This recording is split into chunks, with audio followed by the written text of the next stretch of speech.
Señores, buenas noches y bienvenidos a Líderes.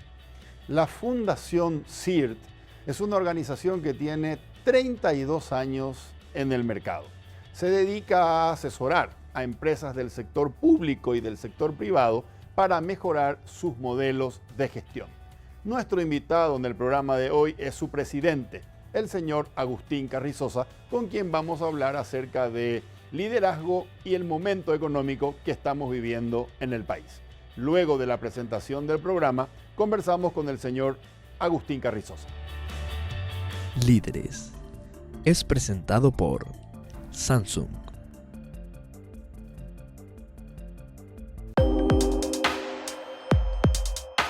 Tener un Smart TV nunca antes fue tan genial.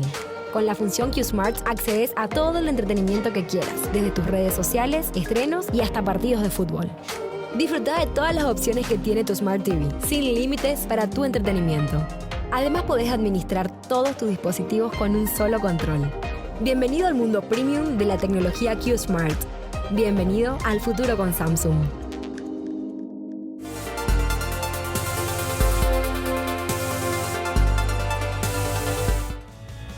Ya estamos en compañía del señor Agustín Carrizosa. Señor Agustín, buenas noches. Buenas noches, muchas gracias por la invitación y buenas noches al público. Muchas gracias por aceptar nuestra invitación, señor Agustín. Señor, yo quiero que hablemos un poco acerca de la Fundación CIRT. Usted es presidente, fundador de la fundación, y quiero que empecemos hablando acerca de la fundación para después pasar a conversar sobre otros temas relacionados con el ambiente económico y empresarial que usted conoce mucho. ¿Cómo no? Con mucho gusto. Bueno, la Fundación CIRT fue creada Permítame. Ver. Podemos empezar. La Fundación CIRT fundamos hace 32 años, ¿verdad? Pero me parece interesante explicar un poco cómo llegamos a fundar el CIRT. Exactamente. La pregunta que yo quiero hacerle es la siguiente. Sí. La Fundación CIRT está muy vinculada con desarrollo empresarial. Sí. Es correcto. Sí. Sin embargo, tengo entendido que usted es médico psiquiatra. Sí. ¿Cómo un médico psiquiatra funda hace 32 años atrás la Fundación CIRT? Bueno, como decís muy bien, yo soy médico psiquiatra, básicamente psicoanalista. Me recibí de médico en el 70 y empecé a desarrollar el psicoanálisis a partir del 74. Era el momento del boom de Itaipú, diríamos, ¿verdad? Fue un momento importante porque dejamos de ser un país agrícola, campesino, para ir transformándonos poco a poco en un país urbanístico emergente, porque no sé si hemos llegado todavía a ese punto. Entonces, una de las cosas que me llamó la atención, yo normalmente trabajé con personas, no con personas muy enfermas, correcto, psiquiátricamente, sino con gente que tenía dificultades en su desarrollo, ¿verdad? Y siempre me llamó la atención por qué había personas que tenían éxito y otras personas que no tenían éxito. Entonces desde ese momento ya empecé a decir qué es lo que hace que una persona sea líder, que una persona desarrolle una capacidad de gestionar, una capacidad de influir sobre las personas, mientras que otras no. Y durante todo ese tiempo trabajé mucho en ese tema. Era la época en que aparecían los bancos, era la época en que las mujeres, las niñas que vivían en sus casas empezaron a conseguir trabajo en los bancos, salían de sus casas.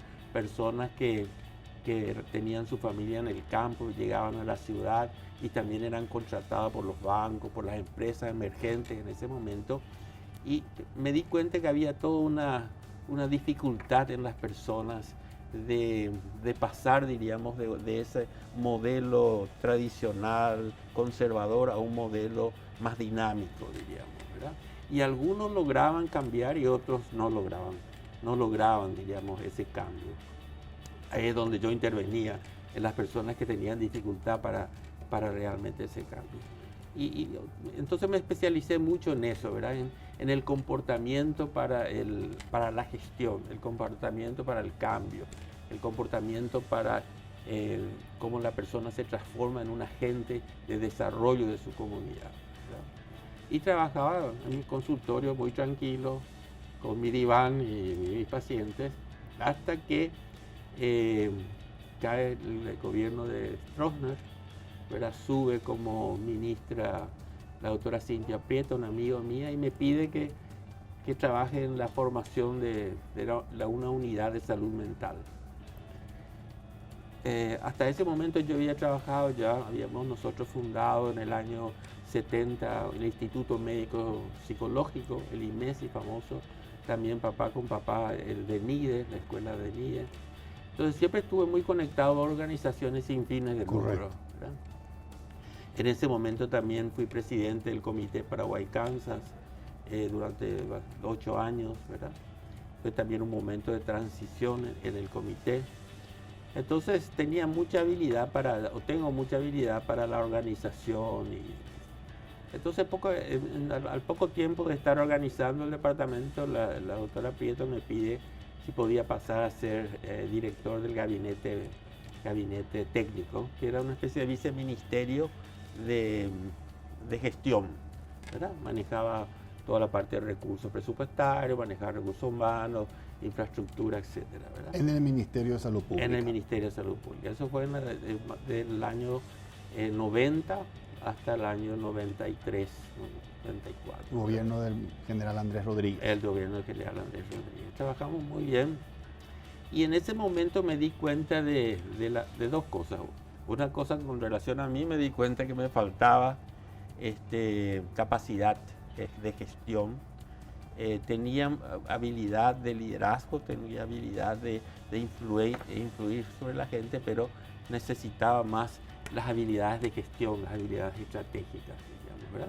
Y empecé a estudiar un masterado en administración pública. Cuando terminó la administración de la doctora Prieto, yo no soy colorado ni era colorado, entonces rápidamente me sacaron de ahí y estuve haciendo algunas consultorías internacionales en reforma del sector salud. Correcto. Pero también aprendí en el ministerio de que la capacidad de gestión de los organismos públicos es muy deficiente, o era muy deficiente, ¿verdad? Había personas con poca formación en la gestión, así como yo en ese momento. Había una fragmentación muy grande de las instituciones internamente, inclusive entre las organizaciones entre sí, ¿verdad? Había programas que se duplicaban y se triplicaban y sin ningún tipo de correlación o colaboración, ¿verdad?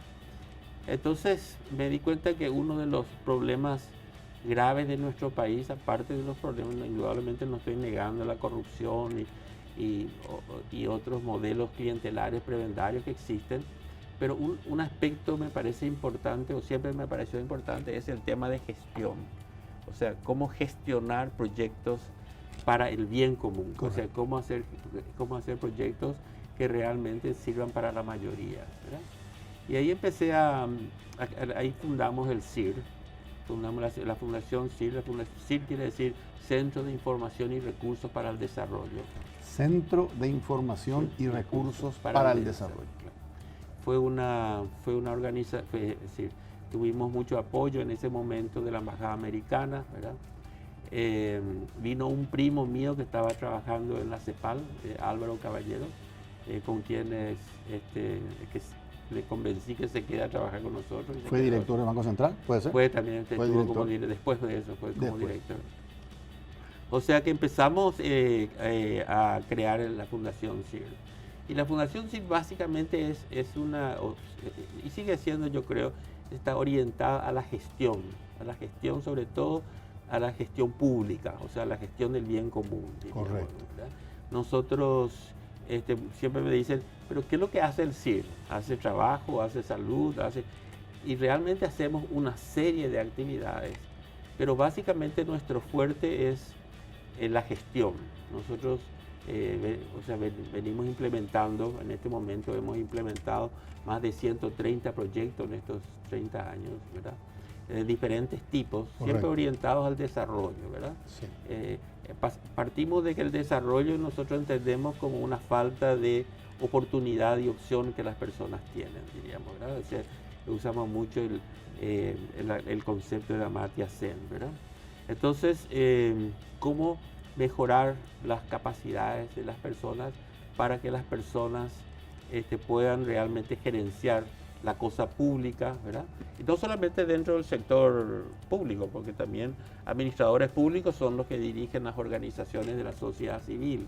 Al principio del CIR nosotros trabajamos con más de 150 organizaciones de la sociedad civil, ayudamos a fundar muchas de ellas, ¿verdad?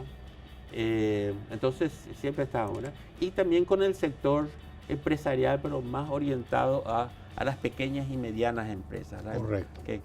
Que son las que realmente contribuyen al desarrollo a partir del empleo, ¿verdad? Y a partir y representan casi el 94% de las empresas de nuestro país. Don Agustín, usted es presidente de la fundación y hay un consejo directivo.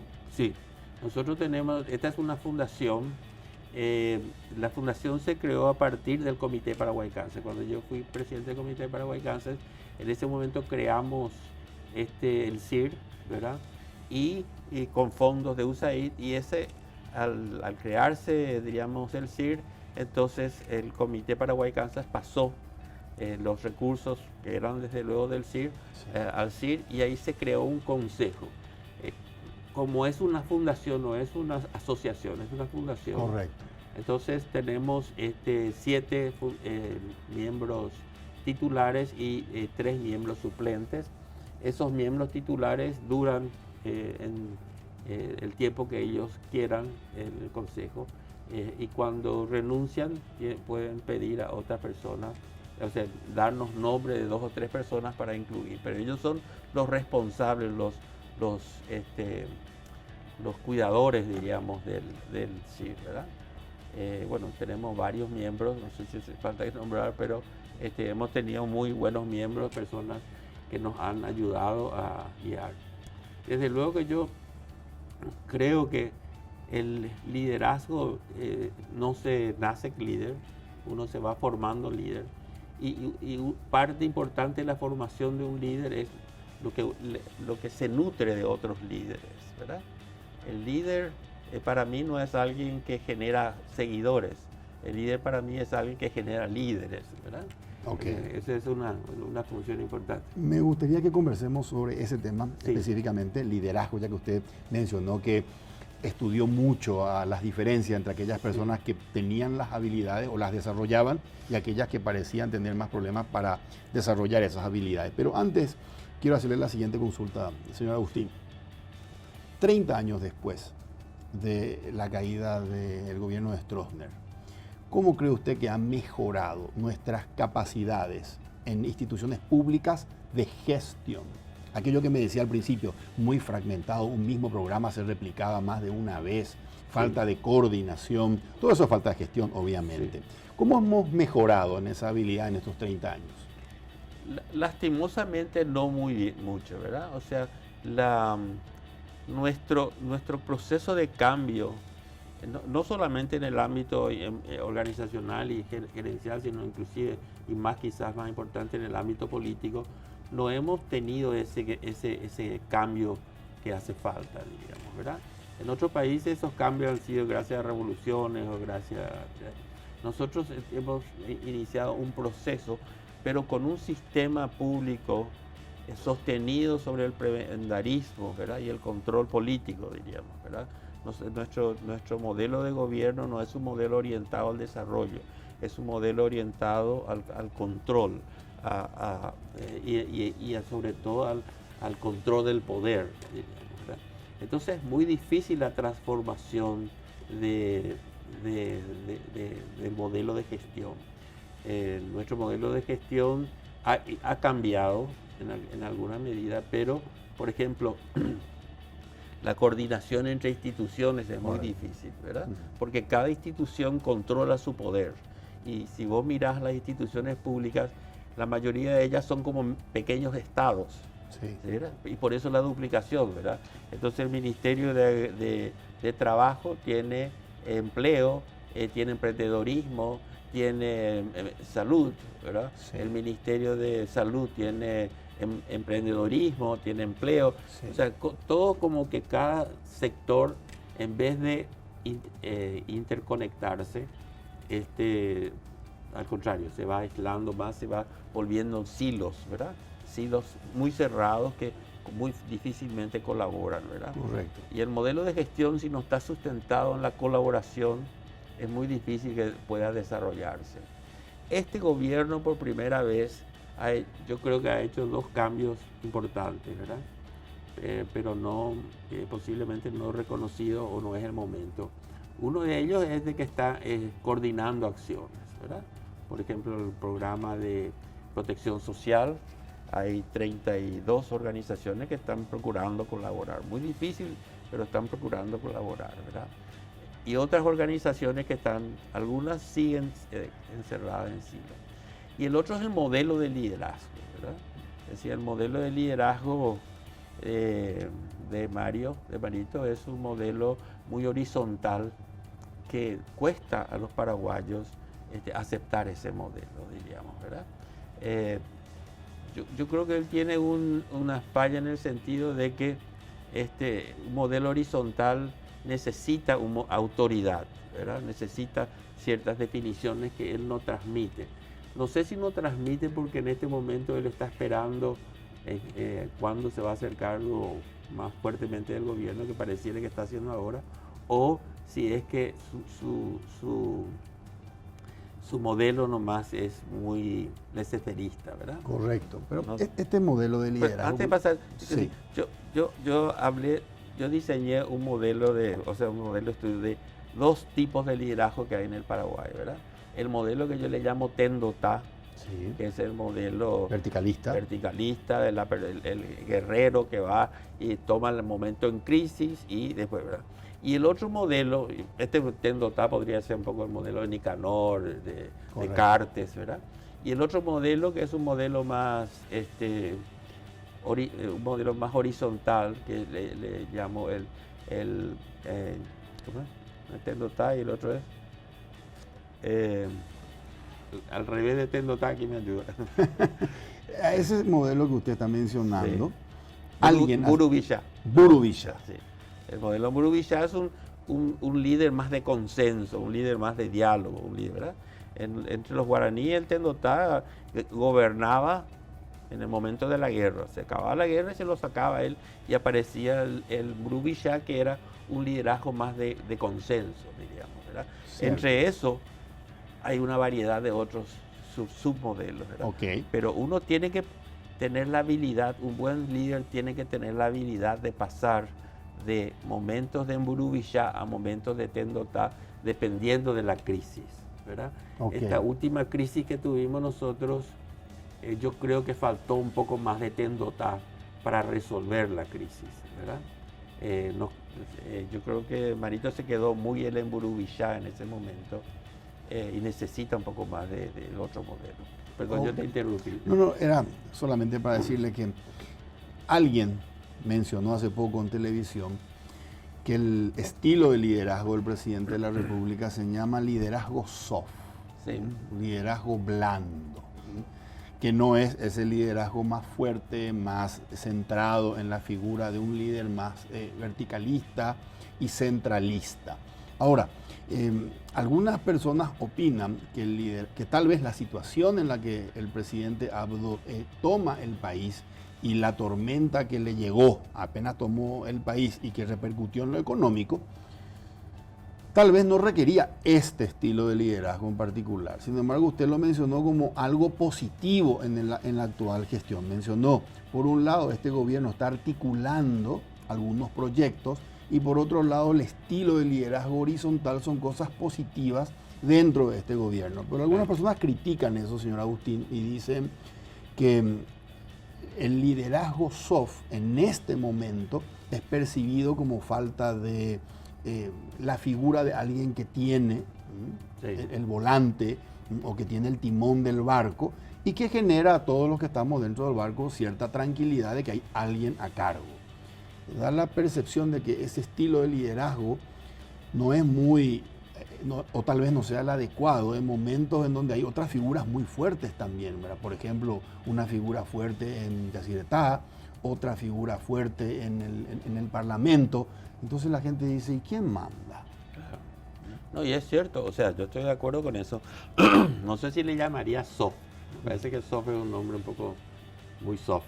Pero yo creo que hay que tener en cuenta que para que Marito pueda subir a la presidencia, tuvo que lograr un gran consenso, ¿verdad? Exacto. Un gran consenso que vos podés lograr o a través de la fuerza y el miedo, Sí. o a través del consenso, diríamos, ¿verdad?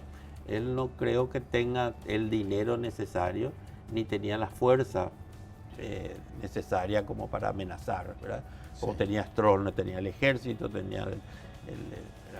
Entonces, yo creo que él en ese momento tuvo que lograr, logró el liderazgo gracias a su capacidad de Consenso. lograr el consenso, ¿verdad? Y eso necesita un modelo de liderazgo más horizontal. En momentos de crisis, que es lo que pasó ahora, lo que yo creo no veo es su habilidad de pasar de ser en Burubishá a ser Tendotá en el momento que debería ser, ¿verdad? Y eso es lo que la gente siente. La gente Sí. siente de que a él le faltó fuerza para poner ciertas definiciones, ¿verdad? Entonces, sí, yo creo que, pero liderazgo tiene que ser cada vez el liderazgo es más horizontal, diríamos, ¿verdad? El modelo de liderazgo de la época industrial, diríamos, ¿verdad? Mando, control, Sí. el tipo que tenía el poder, el conocimiento, mandaba, diríamos, ¿verdad? Hoy en día estamos pasando a un nuevo tipo de modelo donde las relaciones interpersonales, la inteligencia emocional, el pensamiento crítico son más importantes, ¿verdad? Porque nadie tiene suficiente poder o suficiente conocimiento, porque ahora estamos en la época como para ser el que decide todas las cosas. Necesita de su entorno, necesita de gente que tiene conocimiento y que tiene, está más cerca a los problemas para que le ayuden a tomar las decisiones. Y eso necesita un modelo de liderazgo mucho más horizontal, mucho más participativo, ¿verdad? Y mucho más colaborativo. Don Agustín,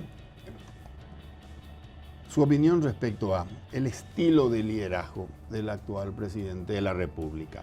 ¿Es un estilo por el cual él opta porque es su forma de buscar consenso o es porque no le queda otra opción? Tal vez él podría ser más enérgico en cuanto a la toma de decisiones. Por ejemplo, cuando dice, quiero que mi gobierno se recuerde por ser un gobierno de transformaciones muy profundas en el capital humano, en inversiones en salud y en educación.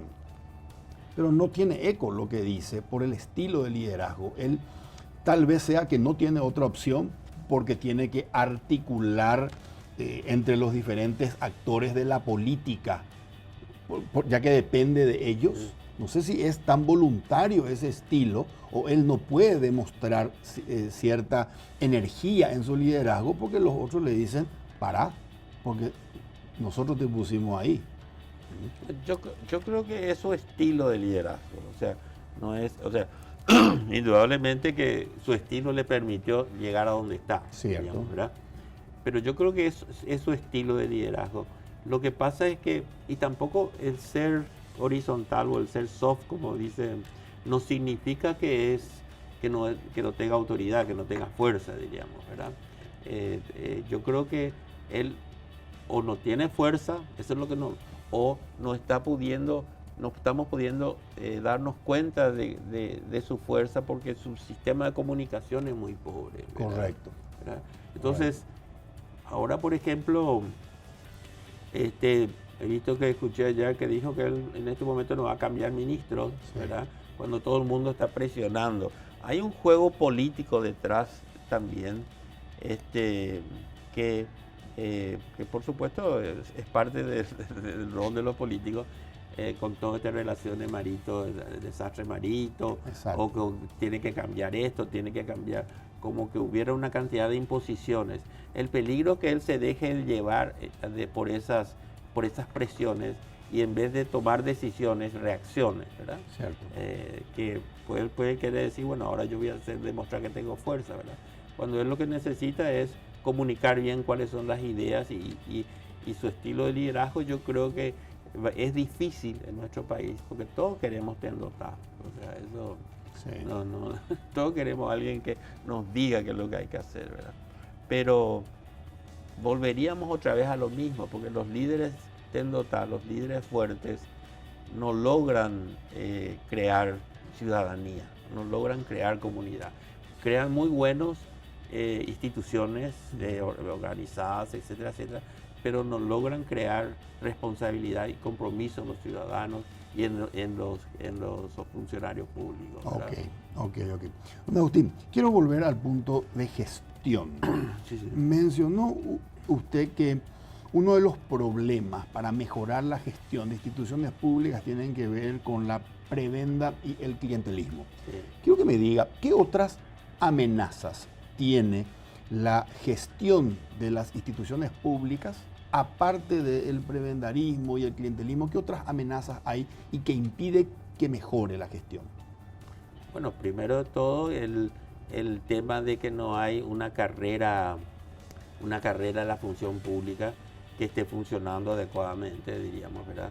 No hay una carrera donde por jerarquía uno logre los puestos, ¿verdad? No hay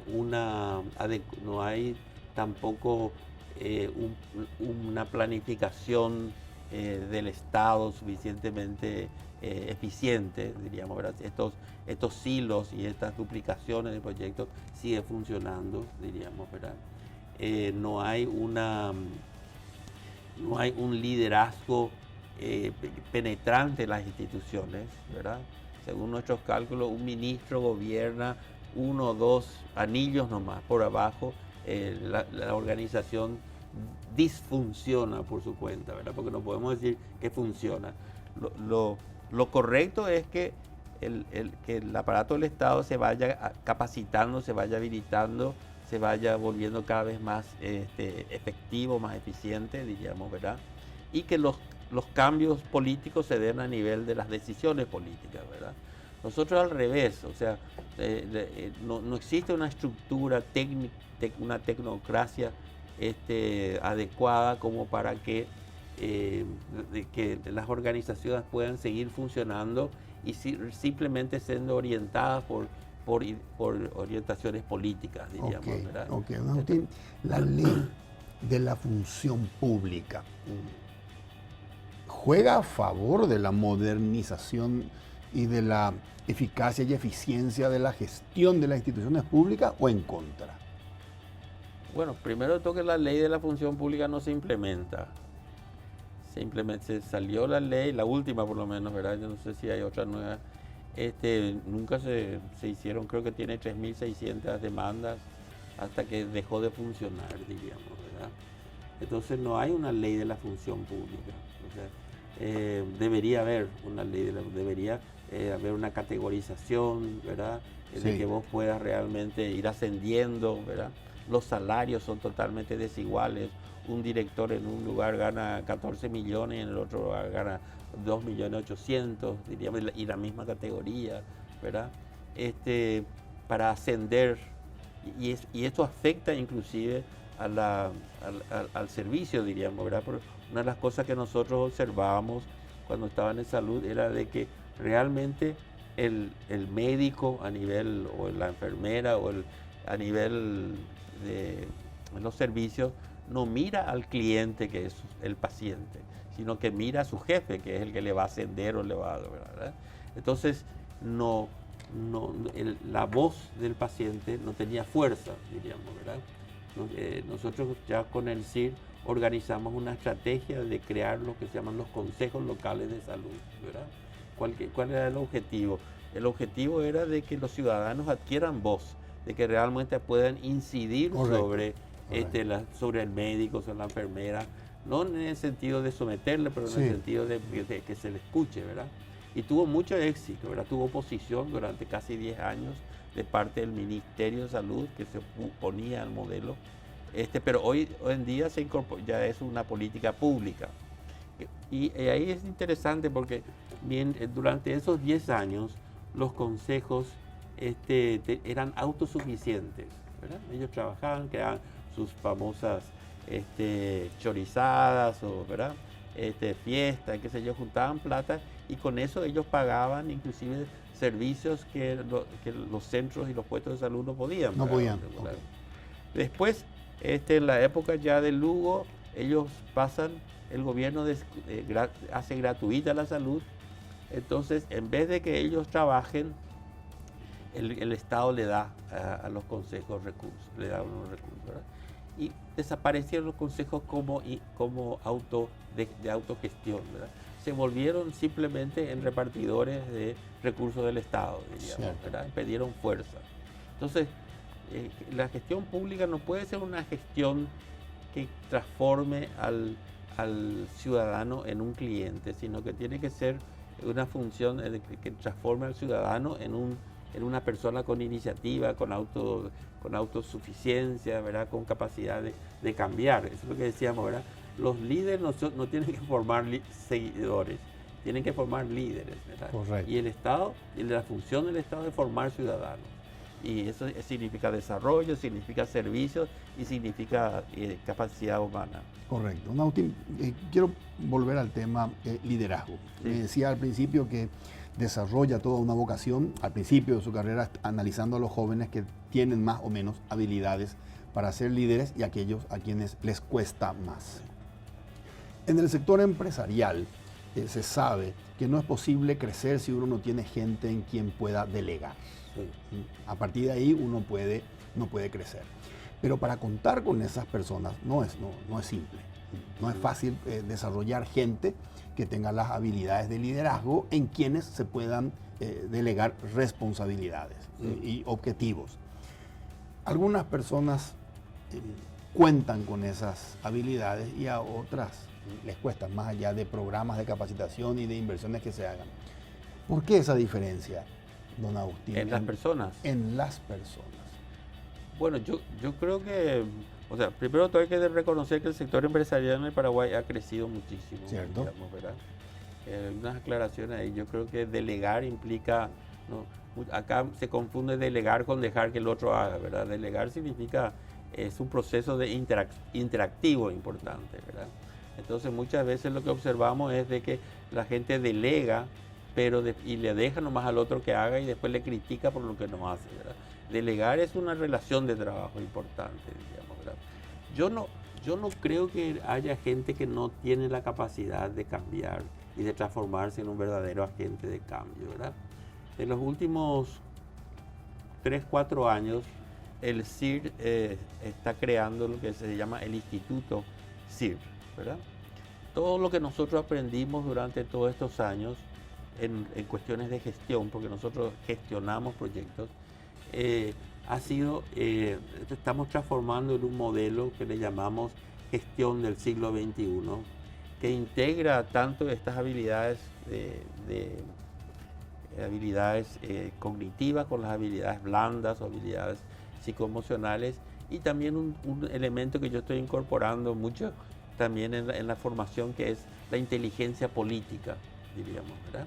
La inteligencia política nosotros cuando movemos a las personas o cuando influimos sobre las personas, estamos pasando el poder de uno a otro, diríamos, ¿verdad? La gente pierde o gana, ¿verdad? Todo esto aparece cuando nosotros una vez nos mudamos del CIR, nos mudamos de un edificio viejo a un edificio nuevo. El edificio nuevo, los espacios eran más pequeños, qué sé yo, ¿verdad? Entonces la gente empezó a venir a protestar. ¿Por qué? A mí, yo que tenía una pieza grande, ahora tengo una pieza chica.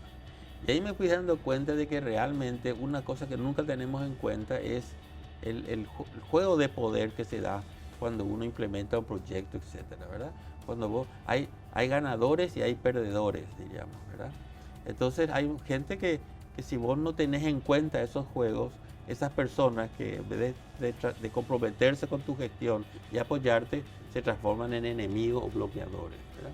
Entonces, esos tres componentes, cognitivo, habilidades blandas y habilidades de inteligencia política, son los que estamos pasando el Instituto al CIR. Instituto CIR. Y estamos incorporando en todos los proyectos, estamos trabajando tanto con empresas públicas como con empresas privadas también. Varias empresas privadas grupos inclusive, estamos trabajando, incorporando este modelo de gestión de habilidades Siglo del siglo XXI, XXI, ¿verdad? habilidades, sí. Que es pasar, diríamos, como decíamos, de ese modelo administrativo de control de recursos hacia un modelo más de tipo de desarrollo, hacia un modelo más de aceptar desafíos o de generar desafíos y de sobre todo de arriesgarse a un cambio, ¿verdad?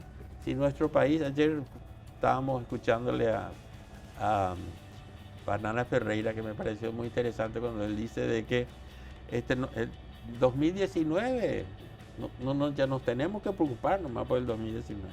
El 2019 ya se fue. Lo que tenemos que preocuparnos por el futuro del Paraguay, ¿verdad? Y eso es lo que yo creo que es un poco tenemos que preocuparnos en formar gente para el futuro, ¿verdad? Correcto. No podemos tener un sector político que está preocupado por cuestiones que también es una de las cosas que dijo, me parece, Banana Ferreira, no puede estar preocupado por cuestiones políticas cuando el problema económico de nuestro país hoy es determinante. Totalmente de acuerdo, totalmente de acuerdo. Entonces, ¿usted cree que en el sector empresarial quiero desarrollar líderes que asuman responsabilidades para que esto pueda crecer y desde la alta gerencia puedan enfocarse hacia los proyectos nuevos o futuros?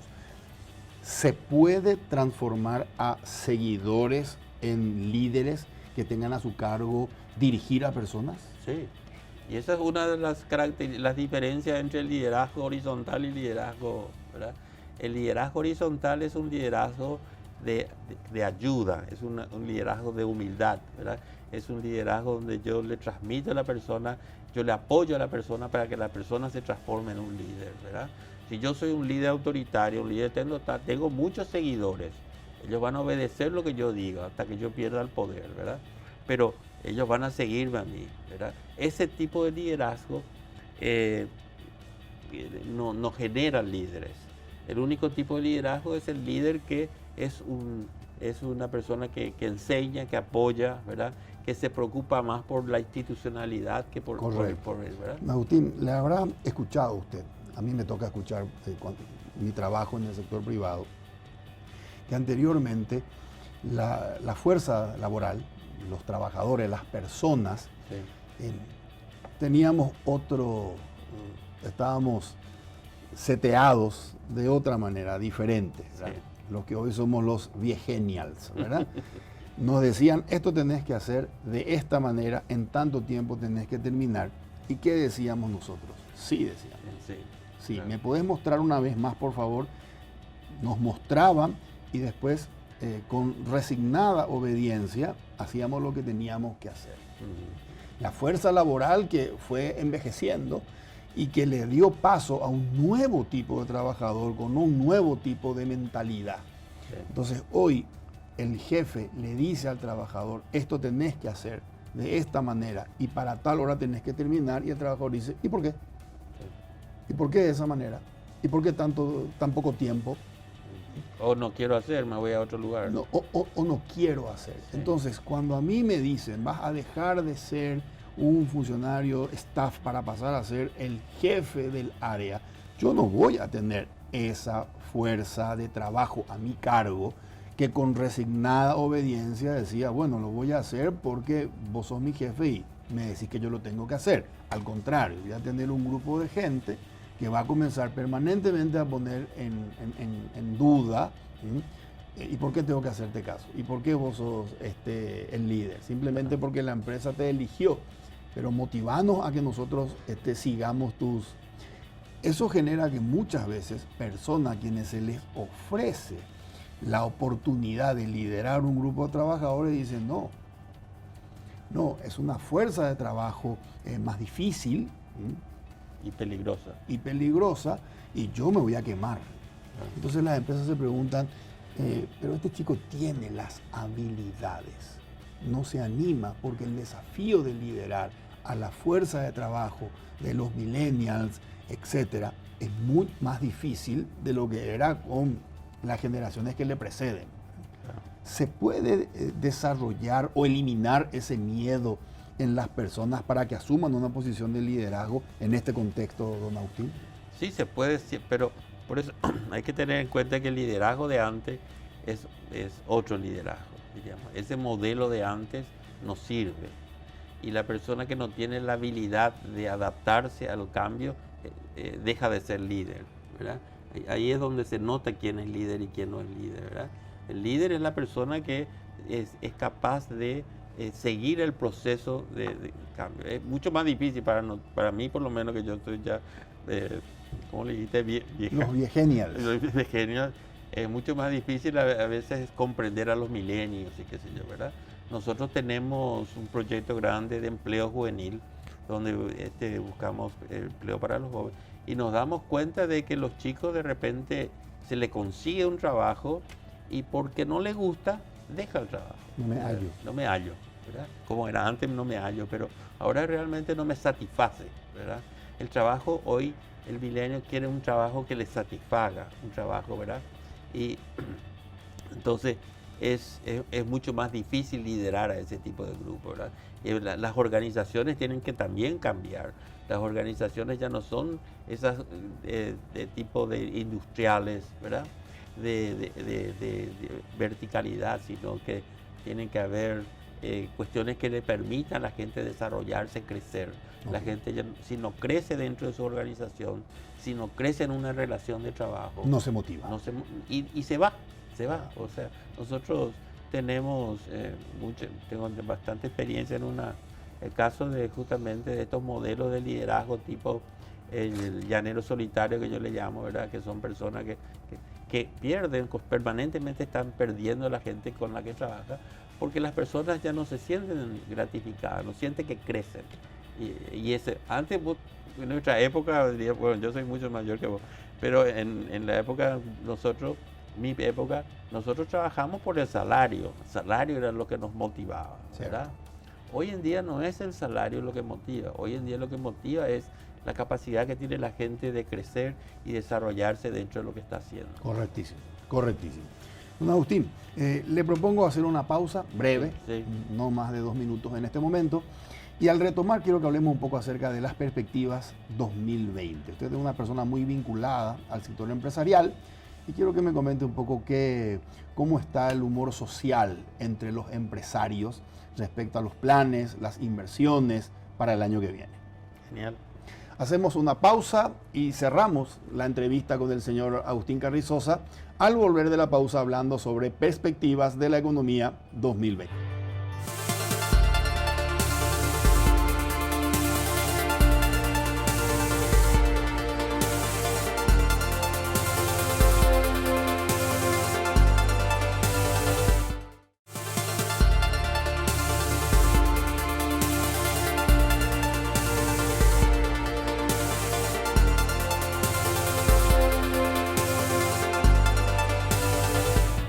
Seguimos con el señor Agustín Carrizosa.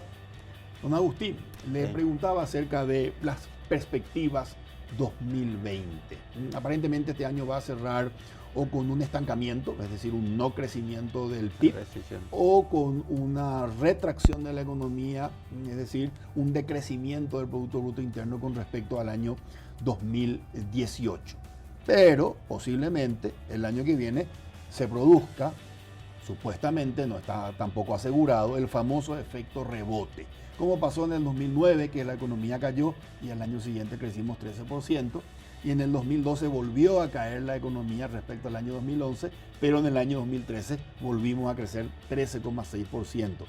Aparentemente el año que viene va a haber eso, pero yo no sé si entusiasma a la gente el supuesto efecto rebote o no. Cuénteme usted, ¿qué se dicen en los ámbitos empresariales? ¿Cómo está el humor social del sector empresarial respecto al año que viene? Bueno, desde luego que todo el mundo está muy preocupado, ¿verdad? Yo creo que esta es una situación, como decía Mariana Ferreira, una tormenta perfecta, ¿verdad?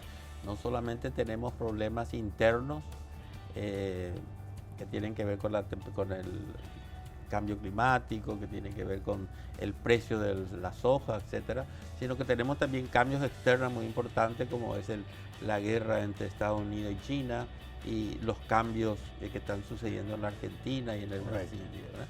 O sea que esos factores son factores externos sobre los cuales no tenemos demasiado control, diríamos, ¿verdad? Los factores internos tienen que, básicamente yo creo que el peligro más grande es la falta de un plan de desarrollo consensuado por todos, ¿verdad? Para mí, y esto no sé si todo el mundo está de acuerdo, para mí el peligro más grande es que el problema político no se logre controlar en pro de un programa de desarrollo. El país tiene un plan de desarrollo bastante interesante, tiene los recursos suficientes, ¿verdad? Actualmente hay más de 2.000 millones de dólares que se están en el tema de la cuestión transoceánica, diríamos, ¿verdad? Actualmente en el puerto de Franco se está haciendo el puente, se está haciendo una gran inversión ahí, el tema de agua, o sea, hay los recursos para hacerlo, ¿verdad? El problema, y yo creo que eso puede dar un desarrollo importante, ¿verdad? No suficiente, pero un desarrollo importante, porque con los recursos se va a generar empleo. Por ejemplo, me decían de que en el presidente Franco va a hacer falta como 7.000 funcionarios, una especie de 7.000 trabajadores. Sí. También en la Traschaco o en la Transoceánica, también los puentes, o sea que hay alternativas de generar suficiente recursos e infraestructura como para que la gente pueda trabajar y estar más tranquilos, diríamos, ¿verdad? Desde luego que nuestro crecimiento tiene que ver mucho con lo externo, diríamos, ¿verdad? Los precios de la soja, los precios de ganadería, diríamos, a quién le vendemos, ¿verdad? Nosotros a través de nuestra política tenemos ciertas dificultades en venderle a China, por ejemplo, que es un gran comprador, ¿verdad? Sobre todo ahora que los americanos ya no le están vendiendo, ¿verdad? O sea que yo creo que está la posibilidad. A mí lo que me asusta es que se deje hacer lo que hay que hacer, digamos, ¿verdad? El control del juego político es lo que a mí más me preocupa, ¿verdad? Yo estoy pensando que el año que viene, si se da el escenario ideal de tener una buena producción de toneladas del agro y encima por allí el precio mejora, Sí. va a haber un incremento en el ingreso de divisas por la exportación del agro. Sí. Pero si a eso no se le acompaña con las inversiones del sector privado en otros sectores de negocios, Sí. no, ese potencial que usted menciona no va a ser desarrollado a plenitud. Claro. ¿Qué mensajes estamos esperando del gobierno para generar esa confianza y que hayan las inversiones de don Agustín? Yo creo que ¿Cambio de nombre puede ser? de ¿De gabinete? No, yo no veo eso, ¿verdad? Yo creo que es un año, ¿verdad? Yo estuve estudiando justamente los cambios de gobierno en los últimos 4 gobiernos, diríamos, ¿verdad? El único momento donde no se sufrió este tipo es en el gobierno de entre Lugo y Franco, porque era prácticamente la continuidad. Sí. Pero en todos los otros gobiernos, durante un año y medio, hay este tipo de crisis, ¿verdad? Dentro de a fin de año, si realmente no hay cambios, bueno, podemos decir de que es un problema de la persona, ¿verdad? Pero hoy en día se están creando nuevos equipos. Lastimosamente, así funciona la política en el Paraguay, ¿verdad? Eso es lo que te decía, si la institucionalidad funcionara, no importan los cambios, porque los programas y los proyectos siguen. Correcto. Hoy en día, muchos de los proyectos que se comenzó en la época de Cartes se están continuando, ¿verdad? Inclusive escuchaba recién a Santi Peña decir de que varios de estos proyectos que ellos empezaron están siendo implementados hoy. Hay una cierta continuidad, ¿verdad? Perfecto. Pero es cierto, yo creo que el gobierno tiene que dar señales de liderar, y segundo, tiene que generar un consenso con los otros sectores, ¿verdad? Marito dijo del principio que iba a trabajar con los otros con los otros partidos y eso. Yo creo que es hora que los políticos se hagan cargo de su responsabilidad, de decir, bueno, vamos a hacer todo que salir de esta situación. Después no podemos pelear otra vez, pero por lo menos salir de esta situación. Correctísimo. Un tema muy importante que va a influir mucho en la confianza o no, y que no tenemos tiempo ahora para hablar, es el tratamiento que vaya a tener el presupuesto general de gastos de la Nación en el Parlamento. Si van o no a respetar y hacer la aprobación a libro cerrado como propone el gobierno. La última pregunta, don Agustín, tiene que ver con el futuro de nuestro modelo económico. Un modelo económico agrodependiente, pero el boom del campo posiblemente no vuelva con la fuerza con la que nos impulsó durante los últimos 15 años.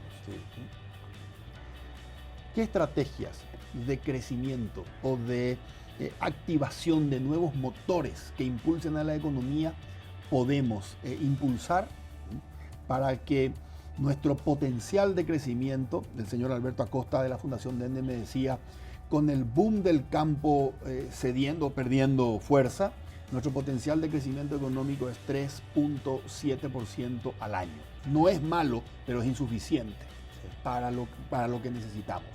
¿Cómo podemos hacer crecer ese potencial apagándose el motor del boom del campo?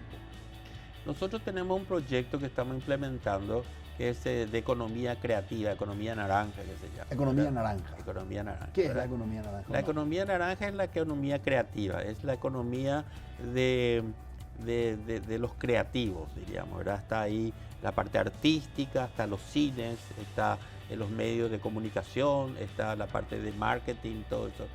Todo lo que esté ligado a la creatividad. Acabamos de terminar un estudio sobre el impacto que tiene la economía creativa, porque es una economía que hasta hace poco era silenciosa, ¿verdad? Correcto. Y representa el 2.5% del Producto Interno Bruto. O sea que 2.5%. O sea que realmente tiene un impacto bastante importante, diríamos, ¿verdad? Y lo que nosotros estamos haciendo es desarrollando, diríamos, capacitación en ese tema.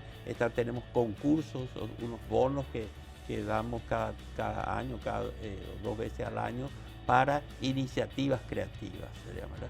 Y lo que estamos descubriendo es que realmente hay mucha capacidad creativa en los paraguayos, diríamos, ¿verdad? Lo que necesita es dos cosas. Uno es orientación, ¿verdad? En el sentido sobre todo de qué es lo que está pasando en el mundo, ¿verdad? Nosotros estamos muy cerrados, muy poca cosmovisión hay en la mayoría de la gente, ¿verdad? Estamos muy encerrados nosotros en nuestro pequeño mundo, diríamos, ¿verdad?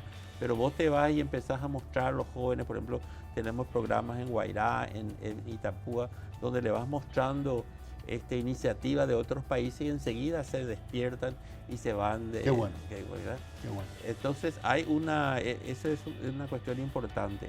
El otro, por supuesto, que estamos ahora trabajando también mucho con el Ministerio de Industria y Comercio, es crear mercados, digamos, ¿verdad? De que, por un lado, que la gente se dé cuenta de que lo que antes nosotros llamábamos el bohemio, ¿verdad? Músico, el bohemio escritor, el bohemio... realmente no va a sobrevivir si no se transforma en un empresario de la música, un empresario de eso, ¿verdad? Y la gente se está dando cuenta. O sea, que yo creo que ese es un factor importante para nuestro futuro, ¿verdad? La economía naranja economía creativa. 2.5%, estamos hablando de $1.000 millones por año. Por año, está bastante. Y tenemos actualmente, justamente ahora estamos por lanzar un masterado en economía naranja, ¿verdad? Tenemos también estos bonos que estamos implementando tanto a nivel acá de Asunción, justamente con la primera dama estamos trabajando mucho. Ella dentro de sus 4 programas ella está impulsando el de economía naranja. Y también en el interior, ¿verdad?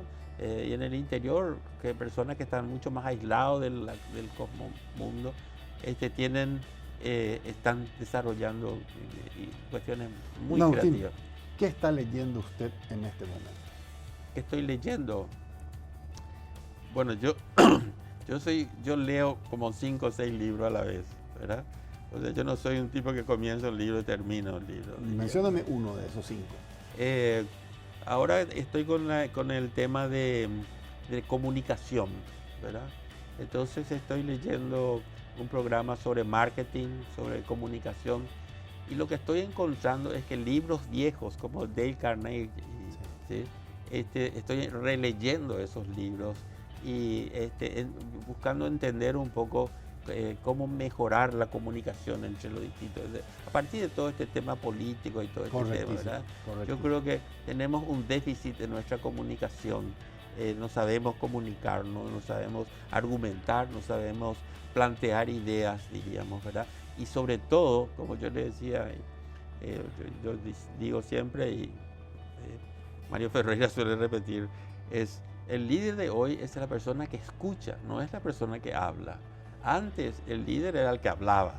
Hoy el líder es la persona que escucha, que entiende y que es capaz de desarrollar habilidades y competencias que las personas necesitan, ¿verdad? Excelente. Don Agustín, muchas gracias por a acompañarnos usted en Líderes. Listo. Y muchas gracias a vos por la invitación y voy a seguir mirando un poco porque realmente hay varios programas que quiero, ahora que hablaste de Alberto y de Martín Burr y eso. Estuvieron aquí. Yo creo que esta es una riqueza que Muchas la gracias. gente tiene que escuchar. Gracias, don Agustín. Esto fue Líderes. Buenas noches.